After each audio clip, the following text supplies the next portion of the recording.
नमस्कार, मेरे YouTube channel core ज्ञान में आपका स्वागत है। मैं आज आपको बताने जा रहा हूँ कि ईएसआईसी का बेनिफिट क्या है और आप इसे कैसे लॉगिन कर सकते हैं यदि आप न्यू यूज़र हैं तो, या आप ईएसआईसी में कैसे इलाज करा सकते हैं या क्या बेनिफिट है आपको ईएसआईसी की तरफ से। मैं ये पूरी जानकारी इस वीडियो में देने जा रहा हूँ। तो आप पूरे steps by step, one by one चीज़ को आप समझिए। इस चीज़ को लेकर के हो सके तो वीडियो को पूरी तरह से डाउनलोड कर ले ताकि आपको ये कभी ज़रूरत पड़े तो आप समझ सकते हैं। मैं आपको बताना चाह रहा था ईएसआईसी क्या है। जो कंपनी में आप काम करते हैं तो कंपनी की तरफ से आपको एक बेनिफिट मिलता है मेडिकल से रिलेटेड। मतलब आपको कोई दिक्कत होती है मेडिकल से रिलेटेड या ज़रूरत पड़ती है तो आप गवर्नमेंट के हॉस्पिटल, ईएसआईसी जो हॉस्पिटल होते हैं ये गवर्नमेंट के ही होते हैं, बट ये अलग प्राइवेट एक मतलब वेल मेंटेन्ड हॉस्पिटल होते हैं ईएसआईसी, जो कि आपको सिर्फ एम्प्लॉइज़ के लिए ही वो बेनिफिट दिया जाता है वहाँ पे। मतलब जैसे कहीं काम करते होंगे आप, कोई भी कंपनी में काम करते हैं तो आपको एक सैलरी स्लिप मिलती है। सैलरी स्लिप में आप ज़रूर देखें कि ईएसआई आपका एक ईएसआई नंबर होता है, जिससे आप उस वही सैलरी स्लिप में जो ईएसआई नंबर होता है वो आपको हर सैलरी स्लिप में मेंशन होता है ईएसआई नंबर। तो वो ईएसआई नंबर से ही आप अपने को लॉगिन कर सकते हैं ईएसआई पोर्टल में। आप अपने कार्ड को जनरेट कर सकते हैं या कंपनी से आप मांग सकते हैं कि ईएसआई का आपके जो कार्ड जो होता है वो आपको कंपनी की तरफ से एचआर टीम जो देती है, या आपको कंपनी से कोई भी आपको मिल सकता है। यहाँ पे जो मैनेजरियल पोजीशन होते हैं या जो भी हैं प्रोवाइड करते हैं, ये सारी चीज़ टेक केयर करते हैं कंपनी में, वो आपको ईएसआई का डिटेल देंगे, ये मतलब कार्ड देंगे आपको। तो उसका यूज़ क्या है, आप कैसे आप यूज़ कर सकते हैं, वो आपको मैं बताने जा रहा था। ईएसआई का जो भी हॉस्पिटल होता है, फर्स्ट तो पहले होता है ईएसआई डिस्पेंसरी होता है, और उसके बाद ईएसआई आईएमओ होता है, ईएसआई हॉस्पिटल होता है। इसमें डिफरेंस क्या है कि आपको ईएसआई का जो है डिस्पेंसरी है, फर्स्ट आपको कोई भी प्रॉब्लम होता है तो पहले आप डिस्पेंसरी में ही जाएंगे। ईएसआई डिस्पेंसरी में जाना होता है। डिस्पेंसरी मतलब एक लोकल, एक नॉर्मल सा छोटा सा ही एक हॉस्पिटल होता है जहाँ पे आप फर्स्ट एड मतलब पहले जाते हैं तो पहले आपको वहीं डिस्पेंसरी में ही जाना पड़ता है। वहाँ पर जाकर के ही पहले आपको इलाज क्या कराना है और क्या दिक्कत है आपको। यदि छोटा मोटा दिक्कत होता है जैसे बुखार हो, खांसी हो या नॉर्मल सा जो प्रॉब्लम होती है, आप ईएसआई डिस्पेंसरी में जाकर के आप डायरेक्ट आपको वहाँ पे एक नॉर्मल डॉक्टर होते हैं, वो इलाज आपको करते हैं, वो दवाई लिखते हैं। दवाई भी वहाँ पे डिस्पेंसरी में मिल जाती है आपको। लेकिन यदि आपका कोई बीमारी बड़ा हो या कोई दिक्कत ज़्यादा लग रहा हो तो वो जो अपने आप ही देखते हैं, डिस्पेंसरी में जो डॉक्टर बैठे होते हैं वो देखते हैं कि हाँ ये दिक्कत ज़्यादा है, तो आपको ईएसआई हॉस्पिटल प्रेफर करते हैं या रेफ़र करते हैं इसमें कि रेफ़र कर देंगे कि आपको ईएसआई हॉस्पिटल में नियरेस्ट में जो भी होता है वो वही बताते हैं डिस्पेंसरी में ही जा कर के, तो आप वहाँ पे ईएसआई हॉस्पिटल में जा सकते हैं। अब ये बात है कि यदि ईएसआई हॉस्पिटल में भी यदि वो जो बीमारी है उसका इलाज नहीं पॉसिबल है या जो टेस्ट होने हैं आपको, यदि ईएसआई हॉस्पिटल आप जाते हैं दिखाने के लिए, तो यदि कोई बीमारी हो रही है तो आपको यदि वहाँ पे कोई टेस्ट नहीं होता तो प्राइवेट में भेजते हैं, जिसका खर्चा पूरा ईएसआई ही लेती है। आपको 1 रुपया देने की ज़रूरत नहीं होती है, वो पेपर बना करके ही देते हैं। टाइप होते हैं और ईएसआई हॉस्पिटल से नियरेस्ट जो भी लैब होते हैं या जो टेस्टिंग लैब होते हैं या जो भी है, एक्सरे हो या अल्ट्रासाउंड हो या जो भी इससे रिलेटेड होती हैं, तो वो वही आपको पेपर को बना करके देते हैं ताकि आप वो पेपर लेकर जाएं। सिर्फ पेपर को सबमिट करना होता है और आपका फ्री ऑफ कॉस्ट इलाज वहाँ होता है या टेस्ट होता है या जो भी आपको इन्होंने प्रेफर किया था। जो इनके पास पॉसिबल नहीं होते हैं या जो इंस्ट्रूमेंट वहाँ पे अवेलेबल नहीं होते हैं हॉस्पिटल में, तो रेफ़र करते हैं, आप वहाँ से फ्री में इलाज करा सकते हैं। तो ये तो रहा कि आपको प्रोसेस है कि पहले आपको ईएसआई डिस्पेंसरी जाना होता है, फिर आपको वहाँ से ही रेफ़र करते हैं ईएसआई हॉस्पिटल नियरेस्ट जो भी होता है वहाँ पे रेफ़र करते हैं। यदि ईएसआई हॉस्पिटल में पॉसिबल इलाज नहीं होता है या ईएसआई के जो डॉक्टर बैठते हैं वो आपको लगता है कि ये टेस्ट या हो या बीमारी का इलाज नहीं हो रहा है या एडमिट करना पड़ेगा और या कोई भी इमरजेंसी से रिलेटेड भी हो, तो वो नियरेस्ट प्राइवेट हॉस्पिटल में फॉरवर्ड मतलब आपको रेफ़र करेंगे। जो भी आपका उनके ईएसआई के साथ टाइप होता है प्राइवेट हॉस्पिटल का, जहाँ पे आपको 1 रुपया देने की ज़रूरत नहीं पड़ती है, बस आपको पेपर आपके पास अपने पास होना चाहिए। फर्स्ट प्रायोरिटी तो है कि आपका आधार कार्ड ज़रूर होना चाहिए। आप यदि आपके पास आधार कार्ड भी होना चाहिए, ईएसआई का जो कार्ड है उसका भी होना चाहिए। तो ये 2-4 पेपर जो है आप अपने पास ज़ेरॉक्स में ज़रूर रखें ताकि कभी विज़िट करना पड़े या रेफ़र करना पड़े तो वो 2-3 जो चीज़ है वो आपको जो मैंने बताया आधार कार्ड और आपका रेसिडेंस कोई भी हो, यदि आप आधार कार्ड में जो एड्रेस है वहाँ पे नहीं रह रहे हैं, कहीं बाहर रह रहे हैं, तो वहाँ पे लोकल जो रेसिडेंस आपके पास पेपर होना चाहिए वो भी होना चाहिए, और आधार कार्ड का भी जेरॉक्स होना चाहिए, और आपके ESIC का भी जेरॉक्स होना चाहिए पेपर। तो ये 2-4 पेपर आपके पास ज़रूर होना चाहिए यदि आप विज़िट करते हैं तो मैंने ये बताया कि आप ESIC बेनिफिट क्या है, आपको क्या ऑप्शन मिल सकते हैं। यदि ESIC बेनिफिट्स तो बहुत हैं फ्रेंड, इसमें अनलिमिटेड आप पॉलिसी है, मतलब अनलिमिटेड आपका जो अकाउंट में क्रेडिट होता है, मतलब कोई बीमारी का इलाज हो तो आपको 1 रुपया देने की ज़रूरत नहीं पड़ती हो, चाहे कितने का भी इलाज होने का पॉसिबिलिटी हो। तो यहाँ पे ये बेनिफिट है ESI में। मैं आपको बताने जा रहा हूँ कि आप लॉगिन कैसे करेंगे। आप यदि फर्स्ट यूज़र हैं तो आपको पहले तो आपके सैलरी स्लिप में ही मिल जाएगा कि ESI नंबर लिखा होता है, उसी से नंबर से लॉगिन होता है। आपको क्या करना है कि ये आप देख सकते हैं ESIC, आपको सर्च करना है गूगल में तो ये ऑप्शन आ जाएगा esic.gov.in। आपको इस पर क्लिक करके नेक्स्ट ऑप्शन पे जाना है। जैसे ही ऑप्शन आप क्लिक करते हैं तो ये पेज ओपन होकर के आ जाएगा आपके सामने। यहाँ पे देख सकते हैं फ्रेंड, ये सर्विसेज लिखा हुआ है।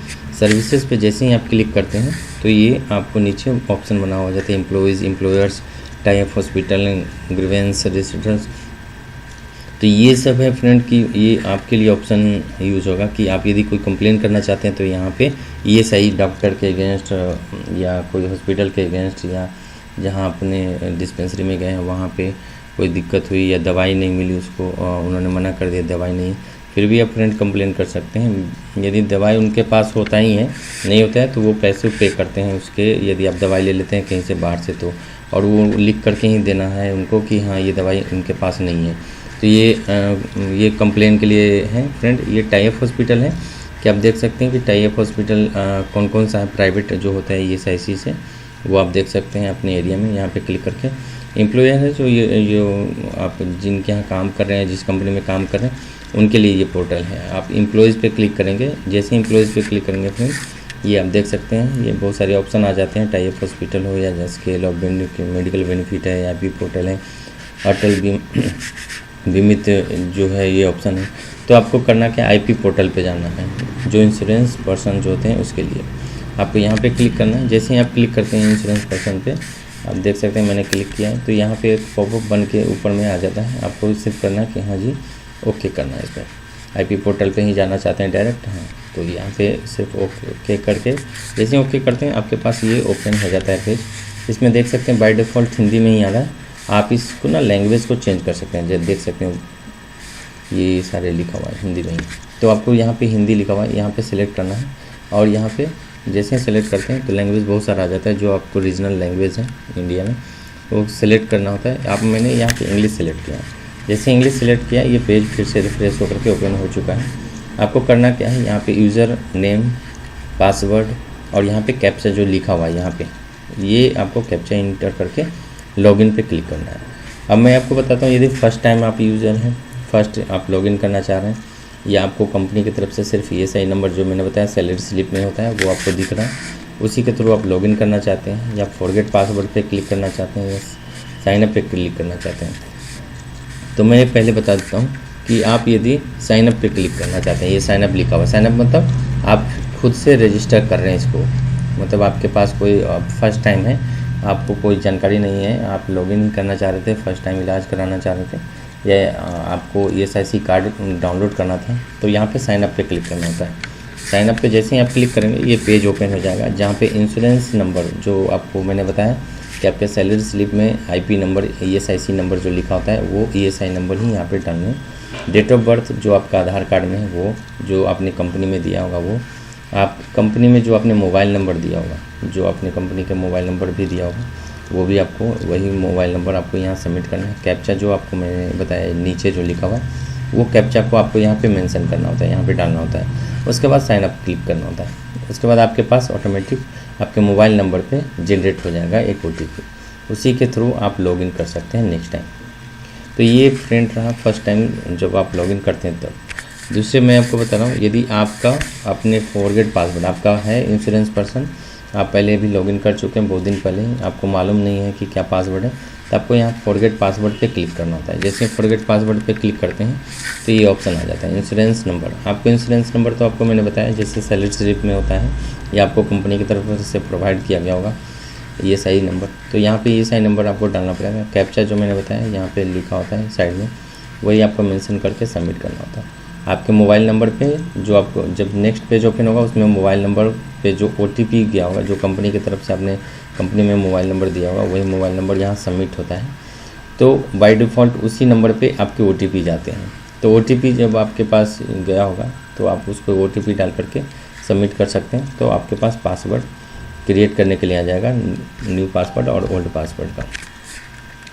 तो ये फ्रेंड ऐसा रहा कि आप अपडेट कर सकते हैं अपने फर्स्ट तो साइन अप कर सकते हैं कैसे, और फॉरगेट पासवर्ड पे कैसे कर सकते हैं। तो अब आपको मैं बताने जा रहा हूँ कि जब आप लॉगिन कर लेते हैं, यहाँ से, तो आपको कैसा दिखता है ये पेज ऐसा दिखता है इसमें, जिसमें आपको नाम, नंबर, सारे डिटेल, डिस्पेंसरी कौन सा है अभी बाय डिफ़ॉल्ट जो भी होगा वो आप डिस्पेंसरी मतलब आप जहाँ रहते हैं या कंपनी की तरफ से बाय डिफ़ॉल्ट उन्होंने सेट कर दिया। यदि आप दिल्ली में रहते हैं तो दिल्ली के कोई भी नगर पे आपको करोल बाग हो या सरोजनी नगर हो, ये एरिया में बाय डिफ़ॉल्ट उन्होंने डिस्पेंसरी जो आपको उनके सामने या नज़दीक जो लगा होगा या आपके घर के आसपास में जो एड्रेस में दिया होगा उसके थ्रू लगा होगा, तो उन्होंने बाय डिफ़ॉल्ट वो सेट कर दिया। बट आपको आप इसको चेंज कर सकते हैं। ये मोबाइल नंबर भी जो होता है वो भी कंपनी की जो आपने कंपनी को दिया होगा मोबाइल नंबर, या कंपनी ने आपको जो मोबाइल नंबर प्रोवाइड किया होगा उसके वही नंबर यहाँ पे अपडेट होते हैं। तो ये ईमेल आईडी हो या आपके जो भी डिटेल होता है, रजिस्ट्रेशन डिटेल, आपने कब किया था, डेट ऑफ बर्थ, तो सारे डिटेल यहाँ पे मेंशन होते हैं। ईवन नंबर भी होता है जो यूनिवर्सल अकाउंट नंबर होते हैं। तो आपका सारा डिटेल यहाँ पे दिखता है। आपको लग रहा है कि कोई इनकरेक्ट दिया हुआ है जो भी डिटेल, तो आप अपनी HR टीम से कांटेक्ट कर सकते हैं। हाँ, बट यहाँ पे एक चीज़ आप खुद से चेंज कर सकते हैं, वो है डिस्पेंसरी डिटेल। आप यदि आप दिल्ली में रह रहे हैं और आपके इसमें ये बेनिफिट है कि आपके पूरे फैमिली का इलाज भी फ्री में ही होता है। तो आप जो भी मतलब मदर, फादर, बच्चे और वाइफ को, तो इसमें आपको ये है बेनिफिट कि आप यदि आपके फादर यदि कोई दूसरे स्टेट में रह रहे हैं और वहाँ का डिस्पेंसरी चेंज कराना है, तो आप यहाँ पे भी डिस्पेंसरी का डिटेल चेंज कर सकते हैं। यहाँ देख सकते हैं dispensary name, dispensary for family. तो आप ये भी कर सकते हैं कि डिस्पेंसरी आप अपने फैमिली के लिए भी चेंज करा सकते हैं। मैं आपको आगे बताने जा रहा हूँ कि डिस्पेंसरी का आप डिटेल कैसे चेंज करा सकते हैं। खुद भी चेंज कर सकते हैं, ये ऑप्शन आपके पास ही हैंडल ओवर होता है, तो आप कर सकते हैं। इसमें मैंने आपको बता दिया कि ये पेज कैसा ओपन होता है, आपको देख सकते हैं बहुत सारा ऑप्शन यहाँ पे दिख रहा है। मैं आपको अभी डिटेल में ही बताने जा रहा हूँ उसको। तो ये तो पेज आपको देख सकते हैं। अब ऑप्शन क्या है कि यदि आपने पासवर्ड चेंज करना है, बाय डिफ़ॉल्ट आपने जो भी पासवर्ड डाले थे अभी चेंज कर दिया, फॉरगेट पे क्लिक कर दिया, आपने न्यू पासवर्ड डाल दिया, या कभी पासवर्ड चेंज भी करना हो, याद आप चेंज करना चाहते हैं, तो यहाँ पे पासवर्ड चेंज पासवर्ड लिखा हुआ है। आप जैसे ही क्लिक करेंगे आपके पास ये ओपन होकर के आ जाएगा पेज, जहाँ पे ओल्ड पासवर्ड जो आपको पासवर्ड अभी आपको मालूम है, न्यू पासवर्ड जो आप डालना चाह रहे हैं वहाँ पे डाल करके सबमिट कर सकते हैं। तो आपका ये पासवर्ड ये सबमिट हो जाएगा, जो न्यू पासवर्ड आप सबमिट करते हैं। इसको भी याद रख सकते हैं या अपने मेल पे फॉरवर्ड कर दें। जो भी आप पासवर्ड डालते हैं ये अपने मेल पे ही रखें, ताकि फिर इन द फ्यूचर में आपको यूज़ करना पड़े तो आप सर्च करके पता कर सकते हैं। तो ये है कि पासवर्ड चेंज कैसे कर सकते हैं, आप पेज को कैसे देख सकते हैं, मैंने अभी आपको बता दिया। यदि फॉरगेट पासवर्ड है तो वो कैसे कर सकते हैं, या फर्स्ट टाइम आप यूज़र हैं तो साइनअप कैसे कर सकते हैं। अब मैं आपको बताने जा रहा हूँ कि जो बेनिफिट मैंने यहाँ पे दिखाया था, यहाँ पे जो बेनिफिट दिख रहा है इंश्योरेंस पर्सन के लिए, तो आप ये कैसे इसको स्टेप बाय स्टेप 2-3 पॉइंट हैं जो ज़रूरत है वही आपको मैं बता रहा हूँ। तो आपको मैं ये ऑप्शन ये है, देखो इंश्योरेंस पर्सन डिटेल, यहाँ पे जब आप क्लिक करते हैं तो आपके जो भी डिटेल होते हैं अपने फैमिली में, फ्रेंड जो भी आपका है डिटेल, आपके कौन कौन से इंश्योरेंस पर्सन हैं जो डिपेंडेंट है फैमिली, फादर मदर या फैमिली में बच्चे वाइफ हो, तो उनकी डिटेल सारी आ जाती है आपके पास। इंटरमीडिएट टू बेनिफिट है कि आपको बेनिफिट कब से क्या क्या मिल सकता है, आपको बेनिफिट वो लिखा होता है इसमें। आपको ये भी पेपर कभी कभी ज़रूरत होती है यदि रेफ़र किया जाता है तो। कंट्रीब्यूशन डिटेल जो है आपका कंपनी की तरफ से कितना कंट्रीब्यूशन किया गया है, कौन कौन से मंथ में कितना, कौन कौन से ईयर में भी है, वो भी आप चेक कर सकते हैं। धनवंतरी जो ई हेल्थ रिकॉर्ड है ये मैं आपको बताने जा रहा था। इसमें क्या है कि आप जब इस पर क्लिक करेंगे तो आपके जो फैमिली का जो डिटेल होता है वो आपको सारा आ जाता है इसमें। तो इसमें आपको क्लिक कर करके आप ट्रैक कर सकते हैं कि कौन कौन सा मेडिकल डिटेल आपने लिया था, वो भी डिटेल मिल जाएंगी। तो यहाँ पे देख सकते हैं मैंने डिटेल पढ़े हैं कि मैंने लिया था। दूसरा है कि जो मैंने आपको बताया यहाँ पे आपका डिस्पेंसरी चेंज का डिटेल है। आप डिस्पेंसरी चेंज डिटेल कैसे कर सकते हैं। इसमें डिस्पेंसरी का चेंज आपको करना है। पहले ये तो है बेनिफिशियरी फीडबैक फॉर्म। आप जो हॉस्पिटल में आप जाते हैं या डिस्पेंसरी में जाते हैं, आपको वहाँ कोई दिक्कत होता है, प्रॉब्लम होता है, उन्होंने कोई मेडिसिन नहीं दी या सही से रेफ़र नहीं किया या सही से बात नहीं किया या डॉक्टर ने सही से रिस्पॉन्स नहीं किया, तो आप उनका फीडबैक भी दे सकते हैं, जो कि मैं आपको बता रहा हूँ यहाँ पे फीडबैक फॉर्म। अब आप डिस्पेंसरी का जो डिटेल है वो चेंज करने का होता है, तो आप डिस्पेंसरी का जो डिटेल है वो चेंज कर सकते हैं। जैसे मैंने आपको बताया था, बाय डिफ़ॉल्ट यहाँ पे आपको HR की तरफ से यहाँ मेंशन होता है, बट आप चेक करके देख सकते हैं कि आपके एरिया में जहाँ आप रहते हैं वहीं आसपास का ही डिस्पेंसरी दिया हुआ है कि नहीं। आप गूगल में भी सर्च कर सकते हैं ESI डिस्पेंसरी नियर मी, तो आपको दिख जाएगा कौन सा डिस्पेंसरी है। तो वो डिस्पेंसरी आप डालने के लिए आपको करना क्या पड़ेगा कि यदि आपको लगता है कि आसपास में नहीं है, तो आपने डायरेक्ट यहाँ पे डिस्पेंसरी चेंज डिटेल पे क्लिक कर सकते हैं। और डिस्पेंसरी चेंज डिटेल पे जैसे ही क्लिक करते हैं तो ये ऐसा ऑप्शन बना हुआ आ जाता है। आपको यहाँ क्या करना है, सेलेक्ट स्टेट पे क्लिक करना है, डिस्ट्रिक्ट पे सेलेक्ट करना है। और जैसे ही आप डिस्ट्रिक्ट सेलेक्ट करते हैं, जैसे कि आप दिल्ली में या कहीं UP में या कहीं पे भी रह रहे हैं, यदि बिहार में रह रहे हैं, तो आप यदि सेलेक्ट स्टेट करते हैं पटना या बिहार, तो यहाँ पे आप जैसे ही डिस्ट्रिक्ट पटना सेलेक्ट करते हैं तो आपके पास जितने भी डिस्पेंसरी हैं उस एरिया में पटना डिस्ट्रिक्ट में वो सारे दिख जाएंगे। वहाँ पे आप सेलेक्ट करके जैसे ही एड्रेस डालने की ज़रूरत नहीं है, ये बाय डिफ़ॉल्ट जैसे ही आप सेलेक्ट करते हैं ये ऑटोमेटिक ये एड्रेस आ जाएगा। इससे आप पता भी कर सकते हैं कि वो डिस्पेंसरी कहाँ पे है। यहाँ पे आप देख सकते हैं फ्रेंड कि ये है कि फर्स्ट है कि आपके लिए है डिस्पेंसरी और ये आपके फैमिली के लिए है। तो आप किन के लिए चेंज करना चाहते हैं। यदि आप दिल्ली में रह रहे हैं और आपके फैमिली पटना में रह रहे हैं, तो सिर्फ आप फैमिली के लिए चेंज करना चाहते हैं डिस्पेंसरी, तो यहाँ पे चेंज कर सकते हैं और सबमिट कर सकते हैं। आई हेयर बाय क्लिक करके सबमिट कर सकते हैं फॉर्म पे। अदरवाइज़ यदि सिर्फ आप दोनों के लिए चेंज करना चाहते हैं तो दोनों के लिए चेंज हो जाएगा। तो यहाँ पे ऑप्शन है कि आप दोनों में से किसी को भी चेंज कर सकते हैं, दोनों को सेम भी रख सकते हैं, दोनों को डिफरेंस भी करके रख सकते हैं। यहाँ सबमिट करके इसको यहाँ पे चेक बॉक्स बना हुआ है, इस पर सबमिट करके क्लिक कर सकते हैं। तो ये रहा फ्रेंड कि ESI से बहुत सारे बेनिफिट हैं। इसमें आपको मतलब अपने तरफ से कोई भी रुपया देना नहीं पड़ता है, बस आपके पास पेपर होने चाहिए, जो आधार कार्ड का मैंने बताया और ESI का जो कार्ड होता है वो होना चाहिए। तो ये सारी प्रोसेस है। आप नियरेस्ट में सर्च भी कर सकते हैं ESI डिस्पेंसरी आपके एरिया में कहाँ पे है, ESI हॉस्पिटल कहाँ पे है, लेकिन आपको सर्च करने की ज़रूरत नहीं पड़ती है। फर्स्ट आप ESI डिस्पेंसरी में ही जब जाते हैं तो आपको मालूम चल जाता है कि वहाँ से आसपास में कौन सा हॉस्पिटल है, ESI डिस्पेंसरी ESI हॉस्पिटल कौन सा। डॉक्टर भी बता देते हैं, वहाँ पे जो स्टाफ रहते हैं वो भी आपको बता देते हैं। इसमें ये है कि आप ESI डिस्पेंसरी में जाते हैं तो फर्स्ट जो नॉर्मल सा जो बीमारी जो होता है उसका वहाँ तो इलाज है, लेकिन आपको यदि उनको डॉक्टर को फील होता है कि ये रेफ़र करना ही पड़ेगा तो ESI हॉस्पिटल में वो रेफ़र करते हैं। ESI हॉस्पिटल में भी यदि वो कोई सुविधा नहीं होता है तो जो जैसा कि मैंने आपको बताया था कि टाई अप हॉस्पिटल जो होता है, यहाँ पे आप देख सकते हैं, यहाँ पे देख सकते हैं टाई अप हॉस्पिटल्स लिखा हुआ है। ये टाई अप हॉस्पिटल वही होते हैं जो ESI से प्राइवेट हॉस्पिटल भी टाई अप होते हैं। बड़े बड़े हॉस्पिटल होते हैं, ऐसा नहीं है कोई छोटा मोटा हॉस्पिटल होता है। ये बड़े बड़े हॉस्पिटल जो होते हैं वो ESI गवर्नमेंट जो है एम्प्लॉई इंश्योरेंस जो होता है इससे टाइप होते हैं। तो आप क्या कर सकते हैं कि यहाँ पे वो गवर्नमेंट जो ESI हॉस्पिटल में डॉक्टर को लगता है कि ये टेस्ट हमारे यहाँ नहीं होता है और ये टेस्ट की ज़रूरत है पेशेंट को, या ये पेशेंट को यहाँ पे हमारे पास फैसिलिटी नहीं है, जो प्राइवेट हॉस्पिटल में रेफ़र करने पे ये फैसिलिटी या पेशेंट को दिक्कत से निजात मिल सकती है, प्रॉब्लम सॉल्व हो सकता है, उनका दिक्कत है जो बीमारी है वो ठीक हो सकता है। तो वो ESI हॉस्पिटल के जो होते हैं डॉक्टर वही खुद ये आपको ट्रांसफ़र करते हैं, वो ट्रांसफ़र पेपर बना करके देते हैं और जो हॉस्पिटल आपको वो फॉरवर्ड करते हैं, जो रेफ़र करते हैं जो हॉस्पिटल में, वहाँ ही आपको जा कर के वो एडमिट करने की होती है या आपको टेस्ट कराने की ज़रूरत होती है, या कोई अल्ट्रासाउंड हो या एक्सरे की ज़रूरत होती है, जितने भी वहाँ पे ही आपको ESI डॉक्टर ही ये करते हैं। यदि वो मना करते हैं कि हमारे यहाँ नहीं होता है तो वो ये चीज़ को लिख करके देंगे, और यदि आप प्राइवेट में कराते हैं तो डिस्पेंसरी में जा कर के आप कर सकते हैं।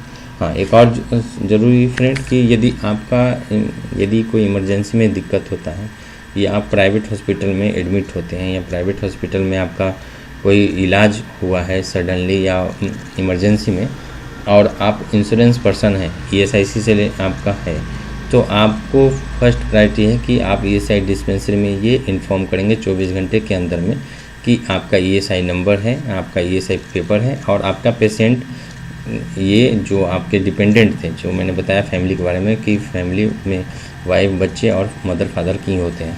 तो आप यदि कोई एडमिट होते हैं तो आपको 24 घंटे के अंदर में उनको जानकारी देनी होती है कि आपने इमरजेंसी में एडमिट कराया है या इमरजेंसी में आपका यूज़ हुआ है, मतलब जो भी आपको इमरजेंसी में अपडेट उनको एडमिट कराया है, तो वो सारी जानकारी उनको देना होता है कि इस हॉस्पिटल में एडमिट कराया है, क्या दिक्कत थी, और ये सारे पेपर जमा करने होते हैं एक बार, ताकि वो ईएसआई डिस्पेंसरी वाले ही ये आपकी क्लेम जो भी आपका खर्चा लगता है वो ईएसआई डिस्पेंसरी से ही ये आपको मिलेगा। तो वहाँ पे सारे डिटेल ये ज़रूरी है फ्रेंड कि आप ये आप ईएसआई में अंडर में आते हैं या कंपनी की तरफ से ईएसआई आपको मिल रहा है, तो आपको नियरेस्ट में डिस्पेंसरी का डिटेल ज़रूर रखें अपने पास और उनसे कांटेक्ट में रहें। उनका मोबाइल नंबर एक बार ज़रूर सेव करके रखें, या कभी इमरजेंसी में लगता है तो उनका नंबर ज़रूर रखें, ताकि उनको ये इमरजेंसी में ज़रूरत पड़े तो उनको ये आप बाय द फ़ोन इन्फॉर्म कर सकें, या व्हाट्सएप पे भी उनको फिर फ़ोटो भेज सकें कि हाँ जी ये मेरा ईएसआई कार्ड है और मेरे पेशेंट हैं जो एडमिट हैं या हमने इमरजेंसी में कराया है, या कोई भी फैमिली का फ्रेंड जा कर के ही ये पेपर जमा कर सकते हैं कि जी ये हमारा ईएसआई से टाइप था और हमारे पेशेंट इस हॉस्पिटल में इमरजेंसी में एडमिट है। तो वो क्या करते हैं कि यदि आपका वहाँ पे इलाज चल रहा है, बिल्कुल सही चल रहा है, या टाइप होगा ईएसआई डिस्पेंसरी से, प्राइवेट हॉस्पिटल यदि टाइप होगा, जिस हॉस्पिटल में आप गए होंगे हो सके ईएसआई से टाइप हो वो हॉस्पिटल, तो आपको कोई भी खर्चे देने की ज़रूरत नहीं पड़ती है। यदि टाइप नहीं होगा तो जो आपको खर्चे लगते हैं वो आपको मिल जाते हैं बाद में क्लेम करने के बाद। लेकिन आपको क्या करना, तो ये हो सके तो आप ईएसआई का जो हॉस्पिटल होता है वो आप डिस्पेंसरी क्या करते हैं कि वहाँ से आपको फिर रेफ़र करा के वापस ईएसआई हॉस्पिटल में बुला लेते हैं, ताकि जो इमरजेंसी में खर्चा लगा बस उतने ही का आपको देना पड़े गवर्नमेंट को, बाकी जो खर्चे हैं या उसको इलाज है वो ईएसआई के अंडर में ही हो।